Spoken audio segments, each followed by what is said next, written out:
Gather around, patriots, while I unload both barrels on the greatest moral dumpster fire of our lifetime. You Democrats, yeah. You sanctimonious, virtue-signaling, blue-haired hall monitors. You spent the last decade lecturing us about protecting women, while you turned women's restrooms into the world's creepiest game of Guess Who's Packing. A dude with a 5 o'clock shadow, a sports bra, and a grudge against biology walks into the girls' locker room, and suddenly, it's hate speech. It's hate speech to notice that you didn't just lose the plot, you burned the plot, salted the earth, and then gave the arsonist a participation trophy and called it inclusion. Congratulations. You took Title IX, the one law that actually protected girls, and turned it into a federal mandate for boys to dominate women's sports. Little girls training their whole lives just got steamrolled by a 6'2" woman named Chad who discovered estrogen last Tuesday, and you cheer like it's the Super Bowl. That's not compassion, that's sadism with a rainbow flag. And while you're busy erasing women, you're also erasing every taxpayer dollar that isn't nailed down. Minnesota, California, your crown jewels of your one-party genius, billions in waste, fraud, and abuse, documented, audited, exposed, and what do? You pass laws to make sure nobody can ever look again, the Nick Shirley Act. Your little legislative middle finger to oversight. Sorry, peasants, the books are closed, the cameras are off, and if you ask any questions, we'll call you a domestic terrorist. It's not governance. It's a mafia with a better PR.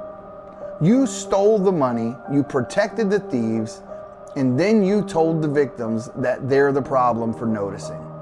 That's not incompetence. That's organized crime wearing a coexist bumper sticker, dumbass. But here's the part that really frosts my cookies. Yeah, I put that right. Republicans? Yeah, let's deal with you for a minute. You're the party that's supposed to be the opposition. The adults in the room, if you will. The ones who keep promising to hold them accountable. Where in the hell are the indictments? Where are the orange jumpsuits? You got more evidence of corruption than a damn Clinton hard drive. And the only thing you've locked up is nothing. Zip, zero. You hold hearings. You tweet the memes.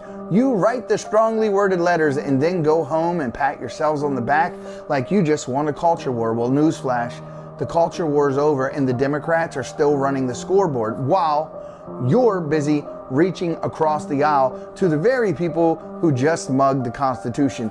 You've had the House, you've had the Senate, you had the receipts, and the only damn thing you prosecuted was your own voters' patience. And at this point, the left could run a daycare out of the Treasury and you'd call it bipartisan infrastructure. Lock them up. Or at least pretend you want to. Because right now, the only difference between the two parties is one side openly robs us while the other side watches and says, well, we wrote a very stern op-ed about it. So here's the deal. America, the left turned bathrooms into battlegrounds. Girls' sports into a farce, and public money into their personal slush fund, and then pass laws to hide the receipts.